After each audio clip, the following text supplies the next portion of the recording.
ये 18th amendment का झगड़ा है। जो आसफ जरदारी का लेवल था और मुझे फिक्र है सियासी तौर पर मरवाएगा बिलावल को भी मुझे दुख होगा। अस्सलामुअलैकुम, पाकिस्तान टुनाइट के साथ मैं हूं सैयद समर अब्बास। पाकिस्तान पीपल्स पार्टी और नून लीग ने आज एक मरतबा फिर से एहतसाब के निज़ाम पर सवालात उठा दिए हैं। बिलावल भुट्टो जरदारी ने जुल्फ़िकार अली भुट्टो के 91वें सालगिरह की तकरीब से खिताब करते हुए कहा कि इस वक्त अपोजिशन को एहतसाब के नाम पर इंतकाम का निशाना बनाया जा रहा है। और उन्होंने ये भी कहा कि JIT की रिपोर्ट जो है वो जस्ट एक राय है, वो फैसला नहीं है। और JIT की रिपोर्ट लीक करके ना सिर्फ तौहीन अदालत की गई बल्कि पाकिस्तान पीपल्स पार्टी के खिलाफ मीडिया ट्रायल किया गया। और उन्होंने ये भी कहा कि मुल्क के ठेकेदार खतरनाक खेल खेल रहे हैं। 18वीं तरमीम की आड़ में सूबों की खुद मुख्तारी पर डाका डाला जा रहा है। उन्होंने ये भी कहा कि आज विफाक खतरे में है, जबकि वज़ीर इत्तलात फवाद चौधरी साहब ने यह कहा है कि एहतसाब का जो अमल है वो नहीं रुकेगा और एहतसाब पर हुकूमत कोई समझौता नहीं करेगी। अगर समझौता करते हैं तो ये अपने वोटर्स के साथ गद्दारी होगी, क्योंकि उन्हें एहतसाब के मामले पर भी एहतसाब के नाम पर ही उन्हें मैंडेट दिया गया है। और इसके साथ ही साथ जो एक बात चल रही थी कि शायद अपोजिशन की दो बड़ी जमातें पीपल्स पार्टी और मुस्लिम लीग नून मिलके कोई तहरीक चलाएं, तो अब वो मामला अब हमें जो है वो मुमकिन होता दिखाई नहीं दे रहा। हालात इस तरह के नज़र नहीं आ रहे, क्योंकि मुस्लिम लीग नून बिल्कुल फोकस कर रही है अदालती जो जंग है उस पर, कानूनी जंग पे फोकस कर रही है। और मियां नवाज शरीफ साहब की जो दरख्वास्त थी उनकी सजा मुअत्तली से मुतल्लिक इस्लामाबाद हाईकोर्ट ने बेंच बना दिया है। सोमवार से उसकी समाअत शुरू हो जाएगी। और क्या नून लीग काफ़ी हमें कॉन्फिडेंट भी दिखाई दे रही है कि उन्हें अदालत से कोई रिलीफ मिलने जा रहा है। साथ ही साथ सिंध और विफाक में एक महाजराई किसी कैफियत जो है वो कम नहीं हुई। गो के अब जो एक सियासी कशीदगी थी सिंध की हुकूमत को हटाए जाने से मुतल्लिक या फिर गवर्नर राज लगाए जाने से मुतल्लिक, वो तो अब मामला टल गए हैं। विफाक ने खुद ही उससे पीछे हट गया है, लेकिन इख्तियारात जो हैं उस पर थोड़े से एक तनाव की सी कैफियत नज़र आ रही है। मुराद अली शाह साहब ये कहते हैं कि विफाक की मुदाखलत सिंध में बर्दाश्त किसी भी सूरत में नहीं की जाएगी। सारी सियासी माहौल पर गुफ्तगू के लिए हमारे साथ मौजूद है जनाब सेनेटर जावेद अब्बासी साहब, मुस्लिम लीग नून के रहनुमा है। हमारे साथ मौजूद है जनाब फरूख हबीब साहब, पाकिस्तान तहरीक इंसाफ के रुकने कौमी असम्बली हैं, पार्लिमानी सेक्रेटरी भी हैं रेलवे के। इम्तियाज़ शेख साहब वज़ीर हैं सिंध हुकूमत के और पाकिस्तान पीपल्स पार्टी के रहनुमा हैं। और इम्तियाज़ आलम साहब सीनियर तजज़ियाकार हमारे साथ लाहौर से मौजूद है। बहुत शुक्रिया आप चारों मेहमानों का, आपने शो में ज्वाइन किया। सबसे पहले अगर हम बात करें बिलावल भुट्टो जरदारी की, जिन्होंने आज फिर से एहतसाब के अमल पे सवालात उठाए हैं। बिलावल भुट्टो जरदारी ने मौजूदा एहतसाब का जो अमल है इसे अपोजिशन के खिलाफ इंतकाम करार दे दिया है। बिलावल भुट्टो जरदारी ने मजीद क्या कहा, सुन लेते हैं, फिर इस पर तबसरा लेते हैं। We are also witnessing an unmitigated witch hunting of the opposition in the name of accountability. आज वफाक खतरे में, हमने 18वीं तरमीम करके 1973 के आईन को असल शक्ल में बहाल, आज सूबे के माली वसाइल पर डाका डालने की तैयारी की जा रही है। इस मुल्क के ठेकेदारों को इस बात की अंदाजा नहीं कि वो कितना खतरनाक गेम खेल रहे हैं। करोड़ों के वोट्स चोरी करने वालों का एहतसाब कब होगा? जी इम्तियाज़ शेख साहब, कौन सूबे के माली वसाइल पर डाका डाल रहा है, कौन आपके खिलाफ इंतकाम कर रहा है? ये जो JIT की रिपोर्ट थी, ये तो सुप्रीम कोर्ट के कहने पे JIT की रिपोर्ट सामने आई और वो भी बिलावल भुट्टो जरदारी साहब खुद कहते हैं कि ये एक राय है, ये फैसला नहीं है। सिर्फ ECL पे 172 अफराद के नाम डालने के अलावा कहाँ आपको विच हंटिंग नज़र आ रही है?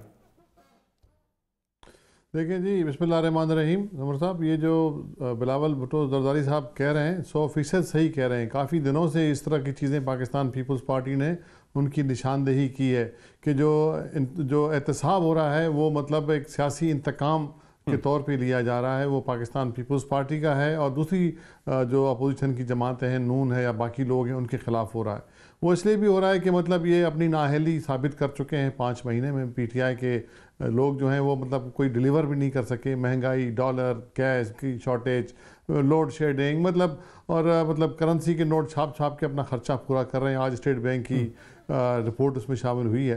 तो ये मतलब आप अंदाज़ा करें कि और दूसरा दोहरा मयार है अकाउंटेबिलिटी का इनके पास। ये मतलब एक तरफ तो इनके अपने वजीर आला हैं KP के, वो वांटेड हैं, वो नैब की इंक्वायरियाँ भुगत रहे हैं, प्राइम मिनिस्टर साहब खुद इंक्वायरी भुगत रहे हैं, डिफेंस मिनिस्टर साहब इंक्वायरी भुगत रहे हैं, पंजाब के जो लोकल बॉडीज़ के वजीर हैं वो इंक्वायरी भुगत रहे हैं। नैब की इंक्वायरियाँ हैं जो कि अगला स्टेज है JIT रिपोर्ट से का। लेकिन उधर तो आप देखें तो कुछ भी नहीं। इधर हमारी एक इन्वेस्टिगेशन एजेंसियों की रिपोर्ट है, वो भी मरकज़ी हुकूमत से गठजोड़ करके, क्योंकि ये जितने अफसर उस JIT टीम में थे सब के सब मरकज़ी हुकूमत के ताबेदार हैं, उस हुकूमत के अंडर में आते हैं। और उन्होंने किया भी वही, पहले रिपोर्ट सुप्रीम कोर्ट में खानापूरी करके जमा कराई और वहाँ जाके उन्होंने फेडरल गवर्नमेंट को दे दी, जिन्होंने 2 मिनट भी देर नहीं लगाई, जाके कैबिनेट मीटिंग करके सबको नाम सबके डाल दिए। और उसमें मरे हुए शख्स भी हैं जो फौत हो गए हैं, वो भी शामिल हैं। तो लायामल क्या होगा पीपल्स पार्टी का? ऐसे ही ये मामला चलता रहेगा या रिएक्ट करेगी पीपल्स पार्टी सियासी मैदान में, या फिर कानूनी जंग ही लड़ेंगे? क्या रिएक्शन, क्या लायामल क्या है? और इसके अलावा जो आपने बात की कि कौन वो मरकज़ सूबे के हकूक़ पर डाका डाल रहा है, वो मरकज़ी हुकूमत डाल रही है, तहरीक इंसाफ डाल रही है 18वीं तरमीम के ख़िलाफ़, क्योंकि उनसे कुछ और बन नहीं पा रहा, कुछ भी लोगों की वेलफेयर के लिए, लोगों के मसलों के हल के लिए उनके पास कोई प्रोग्राम ही नहीं था, उनके पास कोई है ही नहीं, कुछ डिलीवर नहीं कर पा रहे। तो लाजमी है उन्होंने फिर वो गवर्नर साहब को लॉन्च किया। JIT की रिपोर्ट आने के बाद उन्होंने सिंध हुकूमत में हमला कर दिया। उनके वजीरों ने कहा कि हम फॉरवर्ड ब्लॉक बनाएंगे और हम 20 आदमी हमारे पास हैं, कोई 30 कह रहा है, कोई 10 कह रहा है। वो तो मामला सारा खत्म हो गया ना। कि एक आदमी भी आपके पास से दिखा दें, आपको हम बाकी हम पूरे करके दे देंगे। तो मतलब अब आप देखें, मतलब एक दोहरा मयार एक जब हो, जब उनके अपने लोग सब के सब वांटेड हों नैब में, उनके ना नाम ECL पे आए, ना उनके अकाउंट जब्त हो, ना उनके खिलाफ कोई कार्रवाई हो, जबकि दूसरी तरफ अपोजिशन के लोग पाकिस्तान पीपल्स पार्टी के लोगों के नाम भी ECL पे डाल दिए। अब सुना है कि JIT जो है वो रिकमेंड करे कि अकाउंट फ्रीज करें, लोग जेलों में डाल रहे हैं, केसेस बन रहे हैं। भाई आप सुप्रीम कोर्ट को फैसला तो करने दें, देखें तो सही कि सुप्रीम कोर्ट क्या करती है, सुप्रीम कोर्ट क्या फैसला करती है। गवर्नमेंट को तो इख्तियार नहीं है इस चीज़ों का करने का। जब एक JIT बनी, सुप्रीम कोर्ट की फाइंडिंग भी आ गई, उन्होंने भी अपनी ऑब्जर्वेशन शेयर की उस पे, बिल्कुल रिमार्क्स आ गए हैं।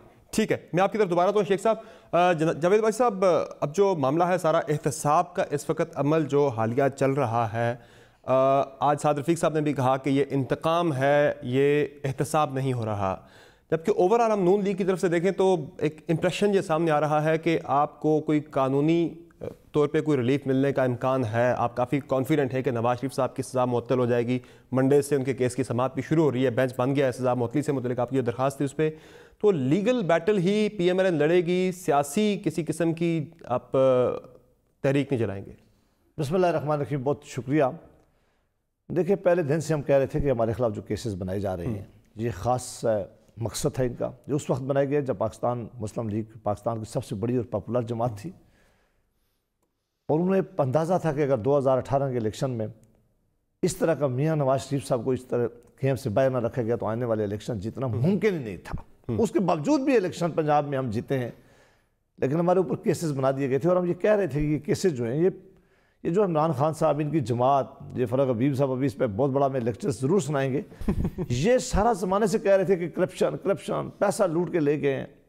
मेरी मेहरबानी करके वो जो पैसा गया था वो कहाँ गया और वो क्यों नहीं वापस लाया जा रहा, ये बार बार कह रहे थे। इनके एक वजीर ने कहा कि 200 अरब रुपया तो पड़ा हुआ है, हम दूसरे दिन लेके आएंगे। बिल्कुल। अब हम अंदाज़ा करें कि फेडरल मिनिस्टर 3 दिन पहले रात को मेरे एक प्रोग्राम में था एक्सप्रेस पे, और उसने कहा कि इन लीडरों का 2000 अरब बिलियन डॉलर बाहर पड़े हुए हैं। हम उसे बार बार कह रहे थे ये पैसा तुम्हें पता है कितना है? ये पाकिस्तान की बजट 20 सालों की भी इतनी होती है कि नहीं होती?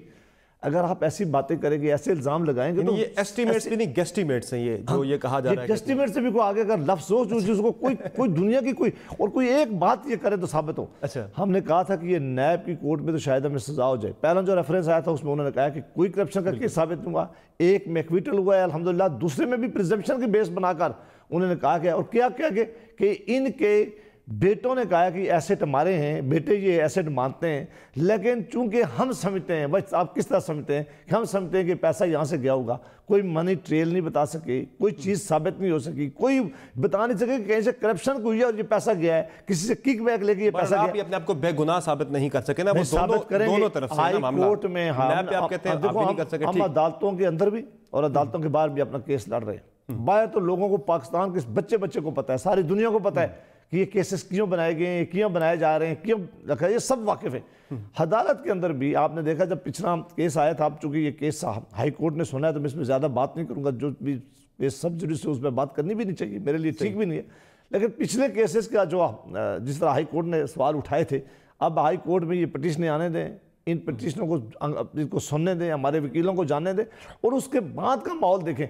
जो अकाउंटेबिलिटी कोर्ट होती है, आप सारे लोग जानते हैं, आपसे बेहतर और कुछ जानते हैं, आपने बड़ा कवर किया है। पाकिस्तान की तारीख में कोई अकाउंटेबिलिटी कोर्ट किसी को छोड़ती नहीं है। उन्होंने या 7 या 14 साल की सजा रखी होती है, जो सजा देते ही देते हैं, देनी देनी 9 दिन उन्होंने रिमांड देना ही देना है। अगर कम दी है सजा, 14 देनी चाहिए थी, 7 दी है। हमारी रिक्वेस्ट क्या है, हम हुकूमत को कहते हैं कि हम आपको नहीं गिरा रहे, मेहरबानी करके पाकिस्तान के लोग इस वक्त सबसे ज्यादा तकलीफ में, आपने महंगाई का तूफान खड़ा कर दिया है, आपने मदीना की रियासत यहाँ कम करनी थी, आप लोगों को कह रहे थे हम आएंगे तो आपको यहाँ शहद और दूध की नहरें बह रही है, वो लोग चिल्ला चिल्ला के कह रहे हैं कि हमें नहरें नहीं चाहिए, हमें शहद नहीं चाहिए, हमें अदालती और कानूनी जंग पे नून लीग फोकस करेगी फिलहाल। नहीं, दोनों मौजों पे हम पार्लियामेंट के अंदर भी बात कर रहे हैं, पार्लियामेंट के बाहर इनसे रिक्वेस्ट करें कि इल्ज़ाम लगाना छोड़े, हमारे खिलाफ अगर कोई चीज़ है तो हमें लटकाएं, मेहरबानी करके कोई लूटा हुआ पैसा तो वापस लें, कौम को दिखाएं, कोई करप्शन किया है वो पकड़ें। लेकिन इस कौम के जो लोगों ने आपको मुंतखब किया, इनसे किस चीज़ का बदला ले रहे हैं? ये महंगाई का तूफान आप जो खड़ा किया हुआ है, जो आप हमारा पैसा डिवैल्यू हो गया है, जो आज दुनिया में हम मांगते, प्राइम मिनिस्टर साहब मांगते, हर दुनिया के मुल्क में मांगने जा रहे हैं, कोई हमें देता क्यों नहीं है? IMF के पास अगर आप टाइम पर चले जाते, 3.2 बिलियन के डिफर्ड पेमेंट्स पे हमें UAE से ऑयल मिल रहा है, 3 बिलियन का पैकेज दिया है, सऊदी अरब ने दिया है। इससे ये मामलात आप जानते, इससे ये मामलात हल नहीं होते। अल्टीमेटली अगर ये 3 महीने पहले सही फैसला कर लेते कि हमारे पास कोई चॉइस नहीं है, हमने IMF के पास जाना है, आज पाकिस्तान को तो जो बेयकीनी काल वो सारी शराइत इन्होंने पूरी कर दी। 3 बड़ी शराइत थी, एक था कि महंगाई करें, इन्होंने बिजली और गैस की कीमतें बढ़ा दी, टैक्स का इन्होंने वही निज़ाम रखा है, इन्होंने कोई अभी तक रिफॉर्म्स नहीं ला सके, हमारी एक्सपोर्ट में जो है वो कमी आ गई है, बाकी और क्या चीज उन्होंने शरायत इनसे मांगी है। फरूख हबीब साहब से फिर उनका नुक्ता नजर ले लेते हैं। फरूख हबीब साहब, एक तो जो बहुत ज्यादा अपोजिशन की तरफ से एक केस बिल्ड किया जा रहा है हुकूमत के खिलाफ, वो ये कहा जाता है कि आप अपनी इनएफिशिएंसी को, अपनी नाकामियों को छुपाने के लिए आप जो है एहतसाब का शोर मचा रहे हैं, चोर चोर का शोर मचा रहे हैं, ताकि लोग आपकी कारकर्दगी पे जो महंगाई बढ़ गई है बहुत ज़्यादा, उसकी भी बात की जाती है कि आप उस पर क्वेश्चन ना किया जाए, उससे तवज्जो हटाने के लिए आपने एहतसाब का शोर मचाया हुआ। दूसरा, सेनेटर साहब ये भी मुतालबा कर रहे थे कि ये जो बार बार बात की जाती है, अपोजिशन के रहनुमाओं से मुतालिक बात की जाती है कि पैसा लूट के बाहर ले गए, वो कितना पैसा है, वापस कब आएगा, कैसे आएगा, कुछ बता ही दें ज़रा।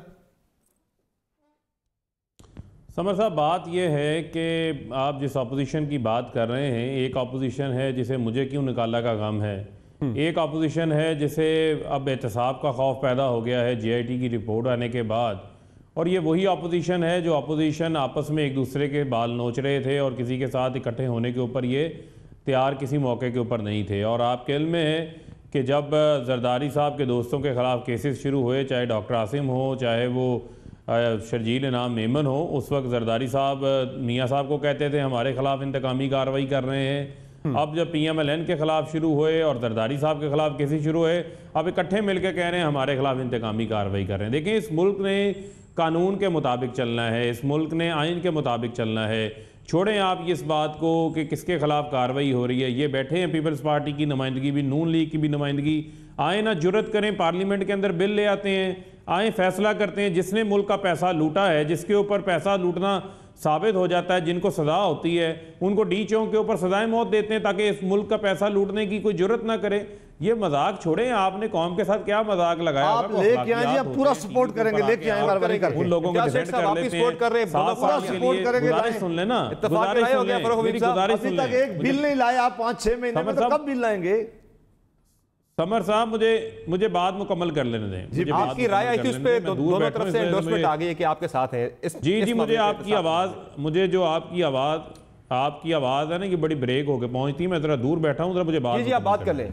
देखें, मामला ये है कि इनको रोने धोने के अलावा और कुछ नहीं है इनके पास, अवाम का तो इनको कोई ख्याल नहीं है।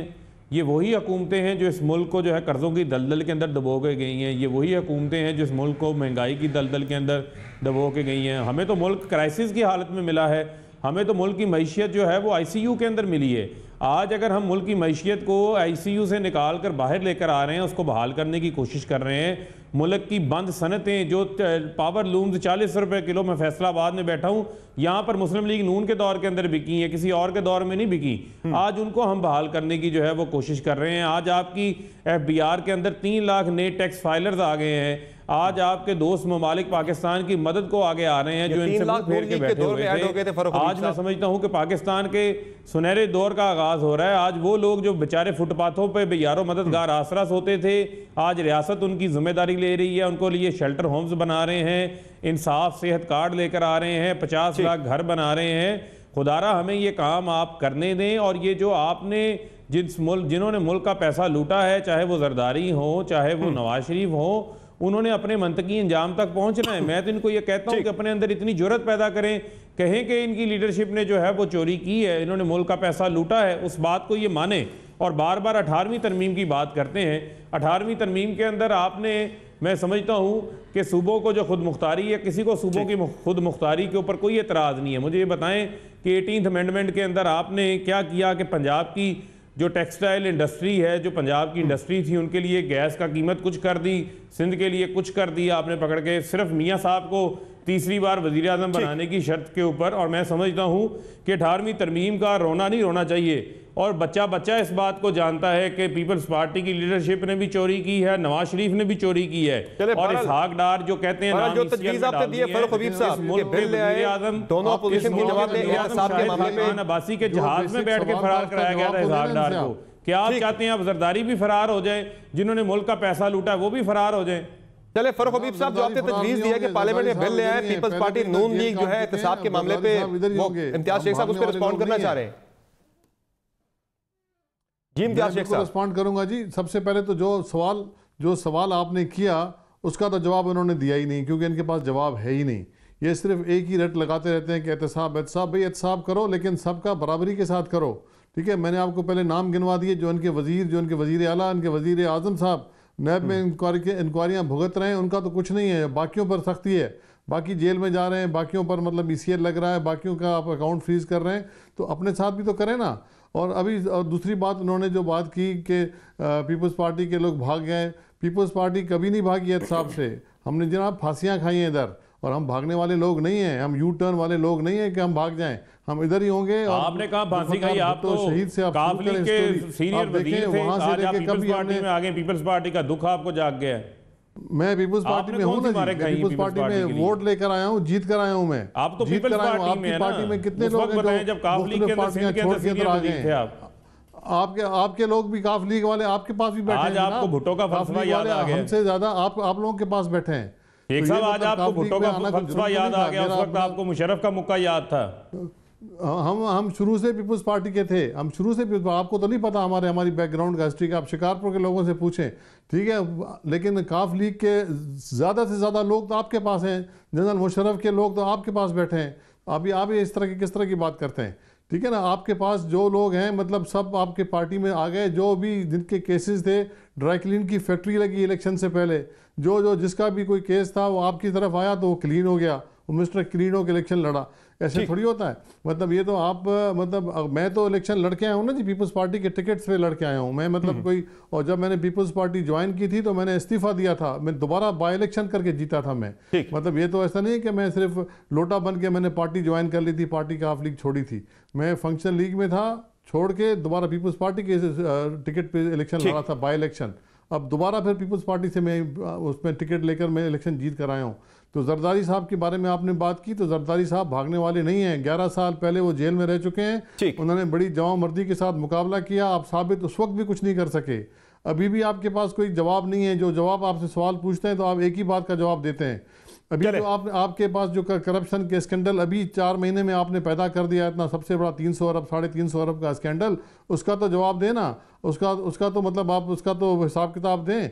वज़ीर आज़म साहब दुनिया भर में वो राग अलापते फिरते हैं ईमानदारी का और करप्शन के खिलाफ जहाद का, तो सबसे पहले अपनी पार्टी में जो करप्शन का स्कैंडल आया है उसका तो जवाब देना वो पहले, कि जो ट्रांसपेरेंसी इंटरनेशनल भी ख़त लिख दिया आपको, कि मतलब इसमें करप्शन हुई है और इसमें मतलब सिंगल मोहम्मद डैम से मुतालिक बिल्कुल इस पे ये मामला बड़ा ये संजीदा मामला है, बड़ा अहम मामला है। मैं चाहूंगा जहाँ शेख साहब मुझे एक मुख्तसर ब्रेक लेनी है।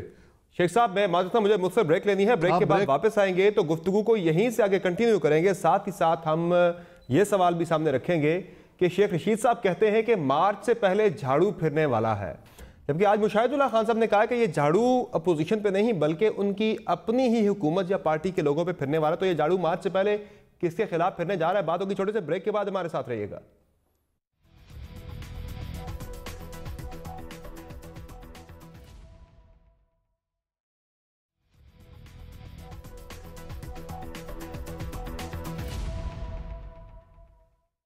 Welcome back the show. Break से पहले बात चल रही थी एहतसाब के हालिया जो मौजूदा अमल है इस पे अपोजिशन की तरफ से सख्त सवालात उठाए जा रहे हैं और आज ही शेख रशीद अहमद साहब ने दोबारा से अपना दावा दोहराया है कि मार्च से पहले पहले एक झाड़ू फिरने वाला है। उनका इशारा अपोजिशन के लीडर्स की तरफ है कि उनका सख्त एक एहतसाब होने वाला है, लोग अंदर होने वाले हैं जेलों में। जबकि मुशाहिदुल्लाह खान साहब ने एक काउंटर उन्होंने दावा कर दिया। वो कहते हैं कि ये झाड़ू है, ये खुद हुकूमती और तहरीक इंसाफ की जो क़यादत है, जो हुकूमत में बैठे लोग हैं, उनके खिलाफ फिरने वाला है। ज़रा दोनों रहनुमाओं के दावे आपको बता देते हैं, फिर अपने पैनल से जानते हैं कि असल में झाड़ू किसके खिलाफ फिरने वाला है। जिस आदमी का केस होगा जुमे से इतवार हो सकती है, लेकिन मैं आपको कह चुका हूं कि 30 मार्च से पहले झाड़ू फिरेगा। हाँ, एक बात आजकल ये ठीक कह रहा है कि मार्च से पहले झाड़ू फिर जाएगी। ये फिरनी है झाड़ू, और ये इन्हीं पे झाड़ू फिरने वाली है। इन्हें अंदाजा नहीं है एक्चुअली ये क्या इमरान खान को रहा है कि मार्च। जी, इम्तियाज आलम साहब ने हमें ज्वाइन किया है। बहुत शुक्रिया इम्तियाज आलम साहब, आपने हमें ज्वाइन किया है शो पे। सर बताइएगा कि आपको क्या लगता है ये जो झाड़ू फिरने का दोनों तरफ से दावा किया जा रहा, हुकूमत की तरफ से भी अपोजिशन की तरफ से भी, तो इन एक्चुअल क्या लगता है आपको किसके खिलाफ या किस पे झाड़ू फिरने वाला है? मैं समझता हूँ कि ये बेहुदा किस्म के ये बयानात हैं, इस पर हम क्यों वक्त ज़ाया करते हैं। शेख रशीद की बातें हम तारीखें और उनकी एक अरसे से सुनते आए हैं, कितनी दुरुस्त साबित हुई हैं पेशन गोइयाँ। इसी तरह अपोजिशन रिएक्ट कर रही है, असल जो पब्लिक इश्यूज हैं उन पर बात नहीं हो रही है। अगर आप कह रहे हैं कि झाड़ू फिरने वाला है, इसका मतलब है कोई आप कंस्पिरेसी करके बैठे हुए हैं, कुछ साजिश बना के बैठे हुए हैं कि आपने अपोजिशन को रास्ते से हटाना है। अगर आप अपोजिशन को रास्ते से हटाना चाहेंगे तो खुद आप कहाँ रहेंगे? फिर आप भी साफ हो जाएंगे, क्योंकि सियासतदान जब सियासतदानों के खिलाफ इस तरह से लड़ते हैं जो इस तरह लड़ा जा रहा है, तो नुकसान सियासत का होता है, पार्लियामेंट का होता है और जमहूरी सिस्टम का होता है। बिल्कुल। ब्रेक से पहले हम इसी चीज़ पे बात कर रहे थे इम्तियाज आलम साहब के मौजूदा जो एहतसाब का अमल है, अपोजिशन ये कह रही है कि ये विच हंटिंग हो रही है, एहतसाब के नाम पे इंतकाम का निशाना बनाया जा रहा है, हुकूमत अपनी इनएफिशिएंसी को छुपाने के लिए चोर चोर का शोर मचा रही है। जबकि हुकूमत का ये कहना है कि एहतसाब का अमल जारी रहेगा, हम तो मैंडेट ही एहतसाब के नाम पे लेके आए हैं, अगर नहीं करेंगे तो ये हमारी गद्दारी होगी वोटर्स के साथ जिन्होंने मैंडेट दिया है।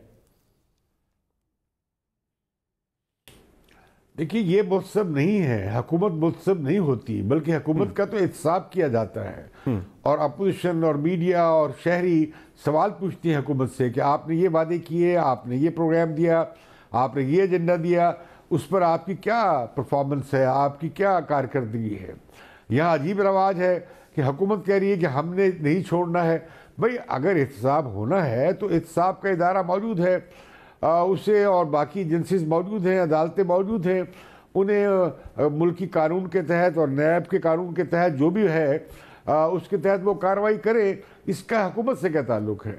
और फिर ये अगर हुकूमत जितना इसमें टांग फंसाएगी उतना अपोजिशन का ये दावा उसे वेट मिलेगा, उसे वजन मिलना शुरू हो जाएगा कि देखिए जी, ये तो हुकूमत कर रही है और हमारी सियासी इंतकाम ले रही है और सियासी मुखालफिन को रास्ते से हटा रही है।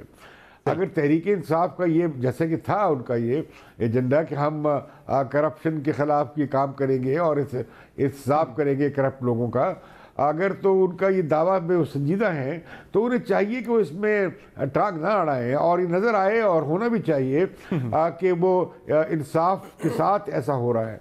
सिर्फ अपोजिशन का नहीं, खुद हुकूमत में और काबीना में लोग बैठे हैं जो काबिल एहतसाब हैं।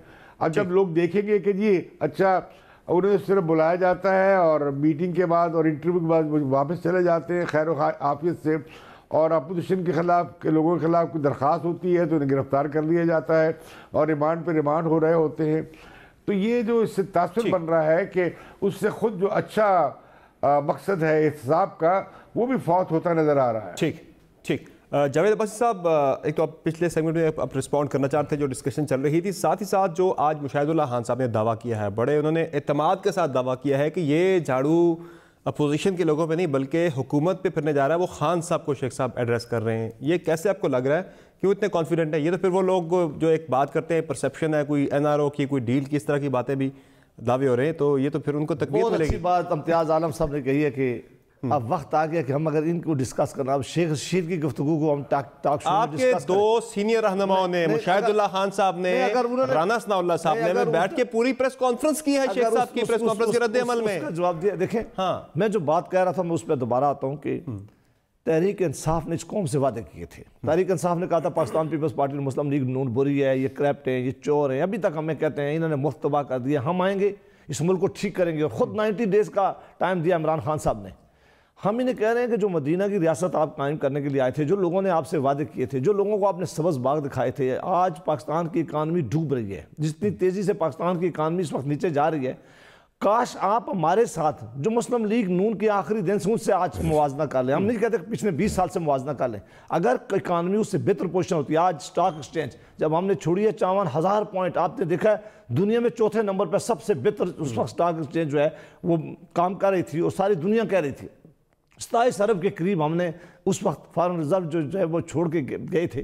27 थे, अब 17 मान लेते हैं। आज वो इन्होंने आज इन्होंने कहाँ पहुँचा दिए, इकानमी पहुँचा दिया। आज डॉलर हमने इसको 54 रुपये पे डीजल को रखा है, 100 से ऊपर पैसे पे डॉलर को नहीं जाने दिया 5 सालों में। 1 रुपया खर्च करके आपने उसको रखा है, इल्जाम तो दे रहे हैं। उसके अलावा गैस की कीमतों में 5 सालों में 1 रुपये का इजाफा नहीं किया। बिजली की कीमतों को कोशिश की है, 11,000 मेगावाट इलेक्ट्रिसिटी पैदा करके गए। 56 बिलियन डॉलर जो है हमारी इन्वेस्टमेंट आई है, जो चाइना ने पाकिस्तान इकनॉमिक कॉरिडोर के नीचे ये जो हमारा पोर्टफोलियो था इसमें काम करने थे। इनकी अभी तक कारकर्दगी आप देखें, महंगाई आज पाकिस्तान की तारीख में सबसे ज्यादा है, एक्सपोर्ट हमारी गिर रही है, और आप ग्रोथ हमारी अरब के नए जो टैक्सेस लगाने वो ग्रोथ हमारी देखें नीचे वो टैक्स फाइलर्स जो पहले टैक्स है उनके ऊपर ही बोझ बढ़ाने की तैयारी हो रही है। वही काम कर रहे हैं जो पहले ये कहते थे कि जिन लोगों पे ऑलरेडी टैक्स का बोझ बढ़ा हुआ उन पे इजाफा नहीं करेंगे। जरूर ये रिस्पॉन्ड करें। इन्होंने क्या पकड़ा हुआ है, ये सुबह से लेकर शाम तक इस कौम को चोर चोर कह के, इस कौम के लोगों को डाकू कह के। आप आज हुकूमत में सारे अदारे आपके नीचे, जिसने इस मुल्क को पैसा लूटा है मेहरबानी करके उसको लटकाएं, उसके पास पैसा रिकवर करें। आपके पास सारे अदारे, इन्होंने सबसे ज्यादा एहतसाब के अदारे को भी डिस्प्यूटेड बना दिया है। ये एहतसाब के तर्जुमान बन गए हैं। इन्होंने उस अदारे की भी जो हैसियत और अहमियत है उसको भी खत्म करें। आज पाकिस्तान के लोग सीरियस क्वेश्चन उठाते हैं। मैं आज भी इनसे रिक्वेस्ट करता हूं कि मेहरबानी करके वो 50 लाख घर आप नहीं बना सकते, वो 10 मिलियन नौकरियों के लिए तो अभी आपने सोचा भी नहीं है था। आप अभी अंडे और मुर्गियों पे उतर आए। इस मुल्क की इकानमी सिर्फ 6 भैंसें बेचने से नहीं ठीक हो सकती। मुल्क बहुत नीचे जा रहा है। इस मुल्क की इकानमी का हाल देख लें। इसमें कोई टीम इनके पास है नहीं है, इनकी समझ है नहीं है। मेहरबानी करके कोई टीम बनाए जो टीम समझे कि इस मामला क्या। अभी इनके आपके कई प्रोग्राम में डॉक्टर फरक साहब आते थे, इनको तर्जुमानी करते थे, आके वो फिगर बनाते थे। उसने एक सही बात की डॉक्टर साहब ने, इन्होंने कहा वो हमारा तर्जुमानी नहीं है। लॉट टू रिस्पॉन्ड, आप रिस्पॉन्ड कर दें। काफी ज्यादा लंबी चार्जशीट सेनेटर साहब ने भी जारी कर दी है, इम्तियाज आलम साहब ने सख्त सीरियस सवाल उठाए। समर मामला ये है कि जिन लोगों ने मुल्क के अंदर 3-3 बार वजारत उज़्मा के मज़े लूटे, 3-3 बार वजारत आला के मज़े लूटे, 40 साल से दोनों पार्टियों की इक़्तिदार के अंदर बारी लगी रही, करप्शन की समझौता एक्सप्रेस बनाई, मसाक़ जमहूरियत के नाम के ऊपर जो है वो मज़ाक़ जमहूरियत इन लोगों ने कायम किया। इन लोगों को तो मईशत के ऊपर बात ही नहीं करनी चाहिए। जिन लोगों ने PIA प्रॉफिटेबल अदारा था उसको 400 अरब के खसारे पे छोड़ दिया इन्होंने। 37 अरब का खसारा रेलवे के अंदर छोड़ के गए। बड़े मज़े से कहते हैं हमने गैस की कीमतें नहीं बढ़ाई तो 150 अरब का गैस के अंदर खसारा छोड़ के गए हैं। 1200 अरब रुपए का आप सर्कुलर डेट छोड़ के गए हैं, बिजली के अंदर छोड़ के गए हैं। और खुदारा आवाम के साथ सच बोलने की हिम्मत पैदा करें। 5 महीने में आपने 1200 से 1400 अरब पे पहुंचा दिया है। फरूक हबीब साहब करने के लिए इकदाम कर रहे हैं। आपको तो इकॉनमी के ऊपर बात ही नहीं करनी चाहिए। जिन लोगों ने मुल्क की मैशियत का जो है वो बेड़ा गर्क कर दिया, 2.5 करोड़ बच्चा स्कूलों से बाहर आप छोड़ के चले गए, हर पाकिस्तानी को 1,35,000 रुपए का कर्जई करके चले गए, कर्जे लेते रहे। आज दुनिया के अंदर पेट्रोल की कीमतें कम हुई हैं, हमने पेट्रोल की कीमत 6 रुपए कम कर दी पकड़ के। इसी तरह हम जहां पर आवाम को रिलीफ दे सकते हैं हम देने की कोशिश कर रहे हैं। मैं ये समझता हूं कि कौम के साथ कम से कम सच बोलने की हिम्मत रखें। आप 4 महीने से पार्लियामेंट में आ रहे हैं, सवाए आपको प्रोडक्शन आर्डर्स के, सवाए आपको एहतसाब के इदारों के खिलाफ तनकीद करने के अलावा आपने इकॉनमी के ऊपर एक दिन बहस नहीं की, एक दिन भी आप जो है वो तजवीज़ लेकर नहीं आए। तो मैं आपको कैसे संजीदा मान लूँ? अवाम का आपको इतना दर्द होता, इतना दुख होता तो अवाम आपको इलेक्शंस के अंदर, आम इंतखाबात के अंदर मुस्तरद ना करते। मैं ये समझता हूँ कि हमने अब मामलात को संजीदा अंदाज से जो है वो आगे बढ़ाना है, इस मुल्क को सही डगर के ऊपर लेके जाना है। जो एहतसाब के इदारे हैं वो आज़ाद हैं, वो अपने तौर के ऊपर एहतसाब कर रहे हैं। मुझे बताएं कि हमारे 2 लेकिन आप जब उनकी तर्जुमानी करते हैं तो सारा अमल मुतनाज़ हो जाता है। फरूख हबीब साहब, उनके अपने तर्जुमान मौजूद हैं। नैब का एक्ट जो है इस पार्लियामेंट ने जो है वो पास किया हुआ है। इसी पार्लियामेंट के अंदर पीपल्स पार्टी नून लीग की हुकूमत थी, आज इसको नैब का कानून काला कानून नजर आता है।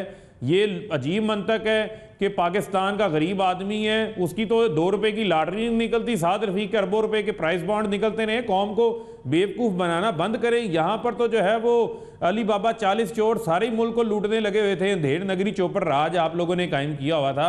आज अवाम ने आपका असली चेहरा जो है वो पहचान लिया है। अब आप अपनी डुगडुगी ना बचाएं। लोग आपकी जो है वो बेवक्त की रागनी के ऊपर लोग अब जो है वो कान धरने वाले नहीं है। मैं समझता हूँ कि पाकिस्तान के लोग जो है वो बड़े वेल अवेयर्ड हैं, बाशऊर हैं। अब वो संजीदा अंदाज से इस मुल्क के मसाइल का हल चाहते हैं, जो इंसाफ करेगी। इल्जाम लगाने से काम नहीं चलेगा। अब लोग पूछेंगे कि आपने क्या किया है, और रियासत जो मदीना वाली थी वो किधर है, और काम कायम की आपने। रियासत मदीना की बुनियाद रखी जा चुकी है। आज जो आम आदमी फुटपाथों के ऊपर सोता था, जो खुदकुशियां करने के ऊपर मजबूर था, आज उसके लिए एक उम्मीद की किरण पैदा हुई है। 8 लाख रुपए की रियासत जो है वो हेल्थ इंश्योरेंस देने जा रही है सेहत कार्ड की शक्ल के अंदर। आज तालीम के शोबे के अंदर प्राइम मिनिस्टर हाउस को बंद करके, जहां पर आपके मुगल आजम रहते थे, 1100 मुलाजमों की सलामी लेते थे, 100 गाड़ियों के प्रोटोकॉल में फिरते थे, आज वहां पर टेक्निकल यूनिवर्सिटी बनने जा रही है। सब चीजें कहाँ बनेगी जब इस मुल्क के लोग जो हैं वो आजाद में आज उन्हें पहले निकाले। बादशाहत नहीं चलनी, जी हजूरी नहीं चलनी, दरबारीइज्म खत्म हो गया इस मुल्क में। पॉइंट आ गया आपका पॉइंट आ गया। फरूख हबीब साहब, इम्तियाज शेख साहब, आप कुछ ऐड करना चाह रहे हैं, कुछ रिस्पॉन्ड करना चाह रहे हैं? साथ ही साथ जो बात की पहले फरूख हबीब साहब ने कि 2.5 करोड़ बच्चा स्कूलों से बाहर है, सूबों की खुद मुख्तारी की बात की जाती है, सूबों के इख्तियारात की बात की जाती है, तो ये क्यों 2.5 करोड़ बच्चा स्कूलों से बाहर है? ये 18वीं तरमीम के तहत तो ये सूबों को इख्तियारात दिए गए थे। तालीम के मामले पे सवाल उठ रहे हैं, सेहत के मामले पे सवाल उठ रहे हैं, परफॉर्मेंस तो क्वेश्चन हो रही है। बच्चों का जो मामला है वो मतलब पूरे पाकिस्तान का मामला है, और वो 18 तरमीम से इसका कोई ताल्लुक नहीं है। ठीक है ना जी, 18 तरमीम से इसका कोई ताल्लुक नहीं है। मैं इनकी बात कर रहा हूँ। तालीम का शोबा सूबों को डिवॉल्व हुआ था। भाई, जो भी आपने सवाल पूछे भाई से, उन्होंने कहा जवाब किसी का भी नहीं आया आपको। सिर्फ उन्होंने हमें एक बहुत बड़ी तकरीर सुना दी कि करप्शन हो गई और मतलब शाहाना अंदाज। तो शाहाना अंदाज तो यहाँ गवर्नर भी 30-30 गाड़ियों का जुलूस लेके घूमता है अभी भी, सिंध का गवर्नर। ठीक है, और हेल्थ कार्ड की बात की तो हेल्थ कार्ड पिछली गवर्नमेंट का हेल्थ कार्ड इशू किया हुआ है, हेल्थ कार्ड, और अभी का नहीं है जी। ये अभी से इशू है, कई ज़िलों में वो ऑलरेडी काम कर रहा है हेल्थ कार्ड का। तो मेरा मतलब है कि इनके पास जवाब कोई नहीं है, इनके पास कोई काम करने की बात नहीं है, सिर्फ ये इल्ज़ाम लगाते हैं, और इल्ज़ाम लगाकर मतलब फिर वो एक लंबी तकरीर करते हैं जिससे मतलब इनका कोई भी नहीं। इकोनॉमी की बात करते हैं, इकोनॉमी इन्होंने खुद तबाह कर दी है। डॉलर की कीमत, अगर इनमें कोई दम था तो रोक लेते ना जी, जो पिछले 5 साल से रुका हुआ था डॉलर, तो रोक लेते ना, ये भी रोक लेते ना, रोक के दिखाएं अभी भी। इनसे तो वो रुकता नहीं है। IMF वाला जो है वो इन्होंने मिसहैंडल किया, और अब उसके ऊपर मैंने अभी एक जो आपको बताया उसका करप्शन की एक बहुत बड़ी कहानी सामने आ रही है। अभी और भी कहानियाँ सामने आएंगी। तो हम ये एक्सपेक्ट करते हैं, बिल्कुल जो आप जरदारी बिलावल भुट्टो साहब ने आप शुरू में आपने बात की थी कि सिर्फ वन साइडेड एक चीज़ हो रही है, और वो एहतसाब हो रहा है। शेख साहब, ओमनी ग्रुप वाले से भी बड़ा स्कैंडल कुछ सामने आ रहा है। स्कैंडल, इसके बाद अभी फर्टिलाइजर का स्कैंडल सामने आएगा जी, उसका भी आप थोड़े दिनों में देखिएगा। हम तो एक्सपेक्ट कर रहे हैं समर साहब के वज़ीर आज़म साहब तुर्की से आ जाएं या आ गए होंगे, तो वो इससे जो ये मोहम्मद डैम है जो कि बहुत ही अहम है, बहुत ही अहम डैम है ये भी, लेकिन पिछली गवर्नमेंटों का है बनाया हुआ, उधर से आ रहा है। लेकिन और चीफ जस्टिस साहब ने इतना फंड जमा किया इतनी मेहनत के बाद, उनकी मतलब बहुत मेहनत है इसमें, उसके पैसों पर भी नज़र आ गई इनकी, और वो मतलब वहाँ ऐसी कंपनी को साथ लेके आ गए सिंगल बिल्डिंग में जो कि मतलब वैसी ब्लैक लिस्ट की हुई है। और ये मैं नहीं कह रहा, ये एमनेस्टी इंटरनेशनल कह रही है, से मुतालिक बिल्कुल आया है, खत लिखा है एमनेस्टी इंटरनेशनल के लेटर में डिटेल्स हैं। मतलब है कि ये अब इसका क्या जवाब है प्राइम मिनिस्टर के बाद। हम तो ये मुतालबा करते हैं कि जो अहमद दाऊद साहब हैं, रज़ाक दाऊद साहब, और जो बिजली के जो उसके पानी के वजीर हैं नवाडा साहब, वो सबसे पहले तो इस्तीफ़ा दें और ये नैब को इंक्वायरी जाए, और ताकि वहाँ से ये क्लियर होके आए, और क्लियर होके आती है तो फिर दोबारा आ जाए वापस अगर ये आना चाहें तो। लेकिन ये इस तरह तो नहीं हो सकता कि बाकियों सब बिल्कुल मुराद अली शाह साहब से भी इस्तीफा ले लें, उनका नाम भी जेआईटी के अंदर आ गया है, वो भी इस्तीफा दे दें।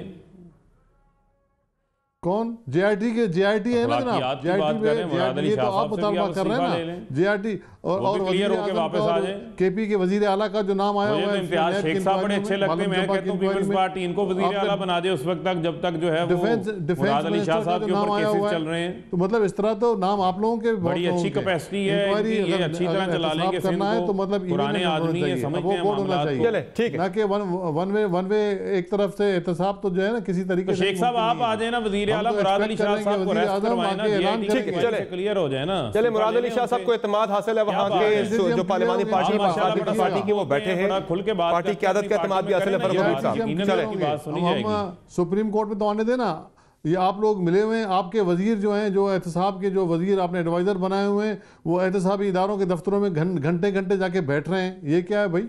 वो एक वजीर है, अगर आपका है तो उसका एफआईए के दफ्तरों में जाके इस जेआईटी की रिपोर्ट के बारे में बात करना कहाँ बनती है बात? नैब वालों से वो बात कर रहे हैं, एक ब्रेक ले लेते हैं, वो बात कर रहे हैं, जेआईटी वालों से वो बात कर रहे हैं। तो इस तरह आप कह रहे हैं कि आपका ताल्लुक नहीं है, इदारे करें, तो आप गलत कह रहे हैं ना। ठीक है, चले एक ब्रेक लेते हैं। एहतसाब हो, सबका होना चाहिए।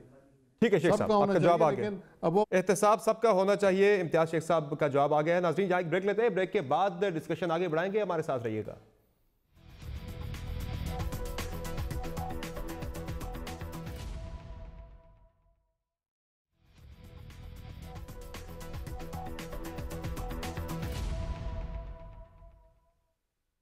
Welcome back the show. और अब बात हो जाए विफाक और सिंध के दरमियान एक महाज आराई सी कैफियत इस वक्त नज़र आ रही है। इख्तियारात का मामला भी है, और पहले तो हमने देखा कि जब जेआईटी रिपोर्ट सामने आई तो पहले गवर्नर राज की बातें सामने आती रहीं, फिर एक फॉरवर्ड ब्लॉक की बातें आती रहीं। जब चीफ जस्टिस ने सख्त रिमार्क्स दिए, इस मामले पर नोटिस लिया, तो फिर जाके मामला थोड़ा सा थमा।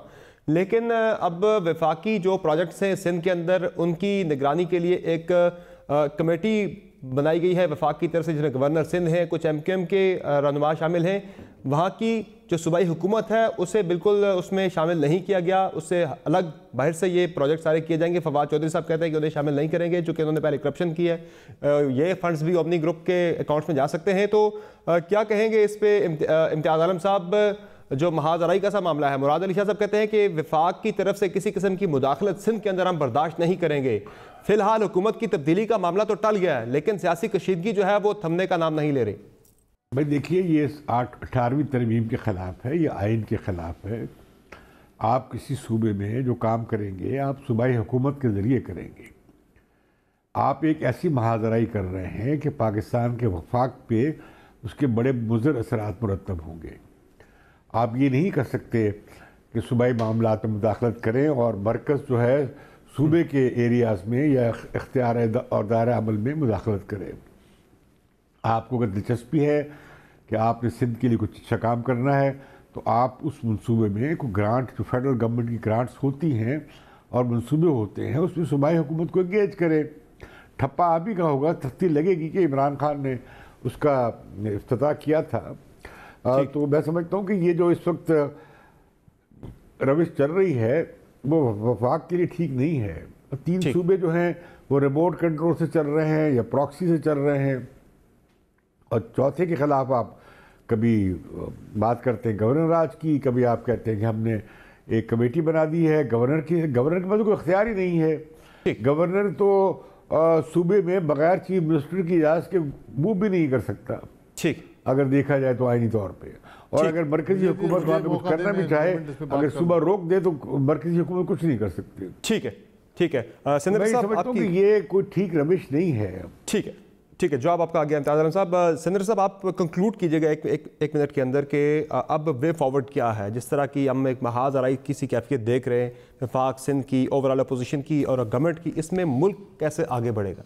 देखिए, ये बहुत आसान काम है कि ये इल्ज़ाम लगाना छोड़ दें, मुंह पर भर करके पाबंदी लगाएं, अमली काम करें, फेडरेटिव यूनिट को साथ लेकर चलें, फैसले जो हैं, बड़े फैसले जो हैं वो CCI की मीटिंग्स बुलाकर करें। इनके लिए पार्लियामेंट फोरम मौजूद है, चीज़ें पार्लियामेंट के अंदर डिस्कस करें। और इनको चाहिए था कि एक ऐसा माहौल पैदा करें कि कहीं भी ऐसी फीलिंग ना हो कि फेडरल गवर्नमेंट जो है या जो मौजूदा हुकूमत है वो लोगों का एहतसाब जो है उसके बहाने पर इंतकाम ले लेंगे। इस वक्त पाकिस्तान में एक ऐसा माहौल इन्होंने खुद क्रिएट कर दिया गया, ये सारी चीज़ें अपने जिम्मे खुद इन्होंने डाल दी है, ये सब के तर्जुमान खुद बन गए। इस माहौल में सबसे ज़्यादा जो नुकसान हो रहा है, इस मुल्क की इकानमी का नुकसान हो रहा है, मैं इनको आज तक समझ नहीं है। मेहरबानी करके ये टीम नहीं कर सकती, इनके पास कोई टीम है ही नहीं है, कुछ समझ ही नहीं थी। पहली दफ़ा इलेक्ट हो गया है, इन्होंने सीखना चाहिए था, लोगों से ये सीखते, लोगों से पूछते। हाँ, लोगों का ख्याल था कि इमरान खान ने इतने ज़माने में कोई बड़ी अच्छी टीम बना दी थी, टीम इनके पास कोई है नहीं है। खतरा ये है कि ये मुल्क को किसी ऐसी जगह का धकेल करना चले जाए जो सारे हम मिलकर निकाल सके। इस मुल्क में सबसे ज़्यादा तवज्जो इस मुल्क में देनी है कि जो पैसा हमारा डिवैल्यू हो गया वो रोके, डॉलर को जो है वो स्ट्रेंथन किया जाए, रुपये को स्ट्रेंथन किया जाए और मुल्क की इकानमी को बेहतर किया जाए, लोगों में जो महंगाई है उसे कमी की जाए, लोगों को रोजगार मुहैया किया जाए, ताकि लोगों को इस निज़ाम के ऊपर जो है यकीन हो जाए कि हुकूमतें हमारे लिए करती है। लेकिन जो माहौल एक रटी रटाई तकरीर, दूसरों को गाली देने का, दूसरों को बुरा बात, वो पिछली हुकूमतें चली गई हैं, उन्होंने अच्छा किया है, वही चली गई है। अब मेहरबानी करके गवर्नेंस पे और डिलीवरेंस पे उससे ज्यादा फोकस करना होगा। इम्तियाज शेख साहब, कंक्लूड कीजिएगा डिस्कशन को, क्या वे फॉरवर्ड क्या है सारे मामले में, मुल्क कैसे आगे बढ़ेगा, सूबे कैसे आगे बढ़ेंगे? जिस तरीके से इन्होंने मुदाखलत शुरू की है सूबाई मामलात में, और गवर्नर साहब या इन वफाकी हुकूमत ने जो भी मतलब इक़दामात ले रहे हैं, तो मतलब उससे वफाक को ख़तरा है। और आइन के तौर पे, आइनी तौर पे ये नहीं कर सकते। गवर्नर का रोल एक महदूद रोल है। आर्टिकल 105 के तहत गवर्नर जो है वो ताबे है चीफ मिनिस्टर के और काबीना के फैसलों के ताबे है, उसी को लेके चलना है। ये मतलब अभी ये सिंध का गैस उन्होंने बंद किया है, मतलब जो आर्टिकल 158 के तहत पहला हक हमारा है, ये आइन कहता है, मैं नहीं कहता, ये मतलब 93 का ओरिजिनल आइन कहता है। तो मतलब वो उसमें गैस हमारी बंद किसी और जगहों पे उन्होंने दे दी, बल्कि इनसे संभल ही नहीं पाया, पूरे मुल्क में गैस का बहरान उन्होंने पैदा कर दिया। और उसके अलावा आप देखें पानी सिंध का बंद, सिंध के 90 अरब रुपए इन्होंने रोके हुए हैं NFC अवार्ड के, और उसके वो सिंध के पैसे रोक के और गवर्नर को पैसे दिए जा रहे हैं कि जी आप खर्च करें। अब ये किस तरह मुमकिन है? ये मतलब सूबाई खुद मुख्तारी में मुदाखलत है जो कि किसी सूरत में भी सूबे बर्दाश्त नहीं करेंगे, और ये मतलब छोटे सूबों के साथ ज़्यादती है, सिंध के साथ ज़्यादती है। हम इसको रजिस्ट करेंगे और हम इसको मतलब हर तरीके से रजिस्ट करेंगे, और ये वफाक के लिए ख़तरा न बने, ये मसलों को हल करें। हम इनके साथ चलने को तैयार हैं। हम तो मतलब कहते हैं कि आएँ, हमारे लीडर ने इनको हाथ बढ़ाया था ताउन का कि भाई हम आपसे ताउन करते हैं, आप आएँ आगे बढ़ें, लेकिन उन्होंने बजाय वो मौका उसको मतलब अपनाते, उस चीज़ को मौके का फ़ायदा उठाते, उन्होंने मतलब वो भी मौका गंवा दिया, बल्कि उन्होंने और इस तरह की चीज़ें कर दी हैं कि सूरत हाल इतनी कशीदा हो गई है कि मतलब अब सूरत हाल कैसे बनेगी मुझे तो समझ में नहीं आता। और यहाँ गवर्नर और वज़रा इनके वफाकी और सूबाई MPA हुकूमत बनाने के चक्कर में लगे हुए हैं, और वो फॉरवर्ड ब्लॉक और मतलब हॉर्स ट्रेडिंग के इस चक्कर में आ गए हैं, जो कि इंशाल्लाह वो तो कह रहे हैं कि अब खत्म हो गई एफर्ट, उस तरह की कोई नहीं है। हुकूमती वज़रा कह रहे हैं, गवर्नर साहब कह रहे हैं, अभी भी आपको लग रहा है कि एफर्ट जारी है बैक एंड पे? जनाब ये लगे हुए हैं, अभी भी लगे हुए हैं। अब ये जाके मिलना करना, देखें मतलब चीज़ें छुपती नहीं है। सूबों की सूबाई हुकूमत से क्या चीज़ छुपेगी? कोई नहीं छुपेगी, लेकिन उनको ये पता होना चाहिए कि सिंध जो है पाकिस्तान। तो आपके MPs ने कोई शिकायत की है कि राब्ते हो रहे हैं? या हमें तो पता चलता है ना जी, हमें तो पता चलता है, हम तो यहाँ बैठे हुए हैं ना, पता चलता है। इन्होंने बड़ी कोशिशें की, लेकिन उनसे पूछे तो सही कैसे करेंगे, आइनी तौर पे कैसे करेंगे? फॉरवर्ड ब्लॉक बनने के लिए 51% चाहिए। ये मतलब कभी कुछ कहते हैं, कभी कुछ कहते हैं, और मतलब जिस तरीके से इन्होंने राब्ते शुरू कर दिए MPs के साथ, और उनके वफाकी वज़रा के बयान, और वहाँ से मतलब चल के आ रहे थे बातचीत करने के लिए। जवाब आपका आ गया, ठीक है। ये कोई इस तरह सिंध हुकूमत कोई लॉलीपॉप तो नहीं है कि बस ये खा जाएंगे। ठीक है, सिंध के लोग बादशाहूर हैं, उन्होंने पाकिस्तान पीपल्स पार्टी को वोट दिया है और उसी के साथ खड़े हैं, और तमाम वज़ीर आला की क़यादत पे और पाकिस्तान पीपल्स पार्टी की क़यादत पे उनको एतमाद है। ठीक है फरूख हबीब साहब, एक तरफ तो अब मामला है जिस तरह से सेनेटर साहब ने बात की कि एहतसाब का बहुत शोर हो गया, अब गवर्नेंस पे और डिलीवरेंस पे फोकस करें, अवामी मसाइल को हल करें, महंगाई को ख़त्म करें और जो बुनियादी सहूलियात है अवाम तक वो पहुँचाएँ। और सिंध की तरफ से भी जो गिला सामने आ रहा है कि आप वहाँ पे बेजा मुदाखलत कर रहे हैं, कमेटी बना दी गवर्नर साहब की सरबराही में, कुछ MQM के लोग शामिल हैं, वहाँ की मुकामी हुकूमत को भी साथ ले लेते वहाँ के डेवलपमेंट प्रोजेक्ट्स में। ज़्यादा क्रेडिट तो वफाक को ही जाना था, लेकिन उनकी मुशावरत से अगर ये सारा कुछ हो जाता, वहाँ के बलियाती सेटअप को साथ ले लेते एतमाद में। देखें मैं समझता हूँ कि सबसे पहली बात यह है कि अपोजिशन को जो है वो रोना धोना छोड़ना चाहिए और अपोजिशन को जो है वो मुल्क के कानून के आगे जो है वो सर झुकाना चाहिए। इनको इदारों के साथ जो है वो टकराव नहीं करना चाहिए और इनके पास मुस्बत जो तजावीज़ को आगे लेकर आए, हम इन तजावीज़ को हम वेलकम करेंगे। और जहाँ तक रही बात सूबों के मामलात के हवाले से, मेरी गुजारिश सुन लें, मुझे बात मुकम्मल कर लेने दें। जहाँ तक रही सूबों के मामलात के हवाले से, जहाँ तक कमेटी बनाई गई, अगर गवर्नर साहब कराची के हवाले से, कराची की डेवलपमेंट के हवाले से, तो उसके अंदर यहाँ जो सूबे के चीफ मिनिस्टर हैं उनको भी शामिल किया गया, उनको भी एतमाद के अंदर लिया गया है। और मैं ये समझता हूँ कि जो सूबों को NFC की मद के अंदर, रिवार्ड के अंदर जो पैसे मिल रहे हैं, वो इनको चाहिए कि वो अयान अलियों के जरिए, लांचों के जरिए, मनी लॉन्ड्रिंग करके 19 कॉन्ट्रैक्टरों के जरिए मनी लॉन्ड्रिंग ना करें, बल्कि बेचारे सिंध के लोगों के ऊपर पैसा खर्च करें ताकि उनकी हालतेदार जो है वो ठीक हो सके। बहुत शुक्रिया। चले जी, सिंध के लोगों पे खर्च होना चाहिए, सवाए इल्जामात के और कुछ भी नहीं है ना इनके पास। नहीं, वो तो कह रहे हैं कि फरक हबीब साहब से हमारी रिक्वेस्ट है, ये बड़े अच्छे आदमी हैं, हालत देख लें। फरक हबीब साहब से ये दरख्वास्त है कि ये मुल्क इल्जामात से ठीक नहीं होगा, ये एलिगेशन से ठीक नहीं होगा। मेहरबानी करके आप अपनी कारकर्दगी दिखाएं कि हमने आकर ये अमल किया जिससे मुल्क की इकानमी अपनी बेबसी का आलम शो करते हैं। वैसे फरूक हबीब साहब एक पुलिस रिफॉर्म्स की बड़ी, पुलिस रिफॉर्म्स का बड़ा खान साहब क्रेडिट लेते रहे, आपने कर दी है KP के अंदर। और ये आपने देखी है फुटेज जो चिनियोट में हुआ, खवातीन पे तशद्दुद किया पुलिस ने, आपका तो बड़ा दावा था। आपके जो 36 टारगेट से उनमें पुलिस रिफॉर्म्स भी थी जो 100 दिन में आपने करनी थी।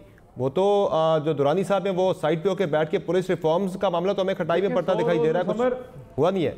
समर 100 रोज को आप कंफ्यूज ना करें। 100 रोज़ के अंदर आपने एक सिमत अपनी डायरेक्शन तय करनी थी। प्राइम मिनिस्टर ने तमाम बुजुर्गों को जो टारगेट्स दिए, उन टारगेट्स की एवेल्यूशन भी की है और उनको मजीद मुतहरक होने के हवाले से भी उन्होंने बात की है। इस मुल्क के अंदर पहले कभी ऐसा काम नहीं हुआ। मैं समझता हूँ कि जो बेहतर मुस्बत इक़दाम हैं उनको हमें उनकी तारीफ करनी चाहिए। और ये देखिए फरूक हबीब साहब, इस हद तक के पहली मर्तबा किसी गवर्नमेंट ने खुद अपने लिए एहतसाब के लिए बेंचमार्क सेट किया, ये बात बिल्कुल काबिल सताइश है। लेकिन मैं पुलिस रिफॉर्म्स की अगर बात करूं, आपका खान साहब का बहुत बड़ा तुरा इम्तियाज था, उन्होंने बार बार क्रेडिट लिया इस बात का कि खैबर पख्तूनख्वा के अंदर हमने लैंडमार्क रिफॉर्म्स किए पुलिस में। लेकिन आपने चिनियोट में देखा है क्या हुआ है खवातीन के साथ, क्या है जो उसके ऊपर काम कर रहा है। पुलिस रिफॉर्म्स कमीशन इसके ऊपर काम कर रहा है, पूरा पुलिस रिफॉर्म्स कमीशन इसके ऊपर काम कर रहा है। और कमीशन के सरबराह तो अलग हो गए, मुस्ताफी हो गए, दुरानी साहब मुदाखलत भेजा, मुदाखलत पे पुलिस की। फरक हबीब साहब से एक रिक्वेस्ट है कि ये कहते थे कि हम सस्ता और फौरी इंसाफ देंगे, अभी तक एक बिल आप लेके नहीं आए असेंबली में। पिछले 6 महीनों में कोई मेहरबानी करके कोई एक बिल तो ले आए, कोई कानून साजी शुरू तो करवाएं। चले शख्स के आने जाने से कोई फर्क नहीं पड़ता।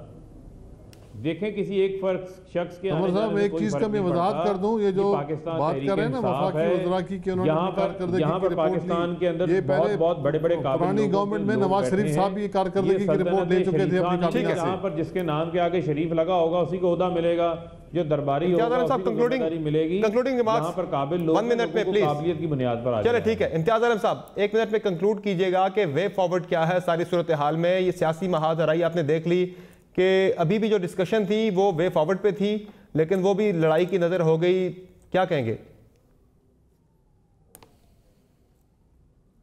देखिए, तहरीक इंसाफ को चाहिए कि जो अपना एजेंडा दिया है रोज़गार का, घर बनाने का, दरख्त लगाने का और दीगर जो गवर्नेंस के हवाले से इस्लाहात करनी थी, उस पर तवज्जो दें। इसी तरह ये है कि जो वफाक और सूबाई हुकूमतों के दरमियान एक ताबून नज़र आना चाहिए।